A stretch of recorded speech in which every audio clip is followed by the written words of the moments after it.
এবছর প্রথম। কতটা ভরসা রাখছেন যা পরিস্থিতি? দেখা যাক কি হয়। কিছুটা। আপনি তো অভিভাবক, আপনার কি বক্তব্য? বক্তব্য কি, পরীক্ষা দিক, এখন দেখা যাক কি হয়। যেরকম দেখেছেন শিক্ষকদের আন্দোলন বা যা পরিস্থিতি, তাতে কি মনে হচ্ছে, ভরসা রাখছেন?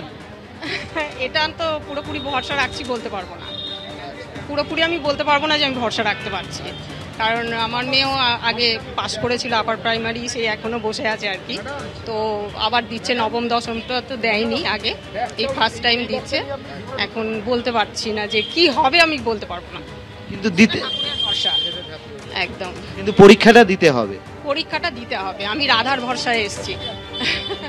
কালো পোশাক পরে পরীক্ষায় চাকরিহারা শিক্ষকদের একাংশ, পরীক্ষায় বসছেন চিন্ময় মণ্ডল এবং মেহবুব মণ্ডল। আপনারা জানেন যে চাকরিহারা শিক্ষকরা তারা দীর্ঘ আন্দোলন করেছেন, তাদের নিয়োগের দাবিতে অর্থাৎ চাকরি ফেরতের দাবিতে তারা দীর্ঘ আন্দোলন করেছেন এবং অবশেষে আজকে তারা পরীক্ষায় বসছেন। কিন্তু কালো পোশাক পরে পরীক্ষা দিতে এলেন চিন্ময় মণ্ডল, মেহবুব মণ্ডলরা।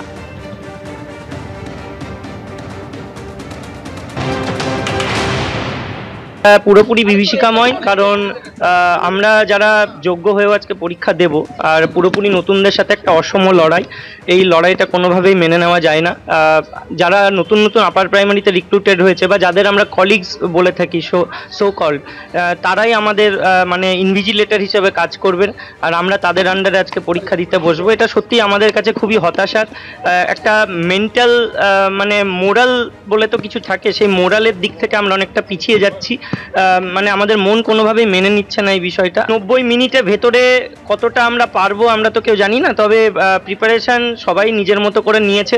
ইন ডিটেলড হয়তো অনেকেই পড়তে পারেনি, সময় পায়নি। বিগত দিনেও যেভাবে দুর্নীতি হয়েছে, আর দুর্নীতির কারণে আমাদের চাকরিগুলো চলে গেছে, আগামী দিনেও বা আজকের পরীক্ষাতেও যে দুর্নীতি হবে না এই বিষয়ে কেউ গ্যারান্টি দিতে পারে না। মানে গুরুত্বপূর্ণ অনেক, কারণ সুপ্রিম কোর্টের রায় হলেও এটা পুরোপুরি একটা মানে চক্রান্তের শিকার আমরা। আজকে আমাদের দোষ না থাকা সত্ত্বেও আমাদেরকে পরীক্ষায় অংশগ্রহণ করতে হচ্ছে, এটা সত্যি আমাদের কাছে খুবই বেদনার।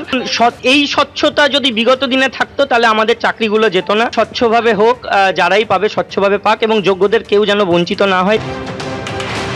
যত প্রিপারেশন থাকুক, যেভাবেই থাকুক, সেটা সত্যি সত্যি আমাদের জন্য অত্যন্ত সম্পদের, কিন্তু সবার পক্ষে সম্ভব নয়। যেমনভাবে সতীদাহ প্রথায় জোর করে চাপিয়ে দেওয়া হতো, যেমনভাবে গ্যালিলিও কোপারনিকাসকে জোর করে তাদের মতামত বলে নেওয়ার জন্য তাদেরকে শাস্তি দেওয়া হয়েছে, এগুলো আমাদের কাছে একটা শাস্তি দেওয়া।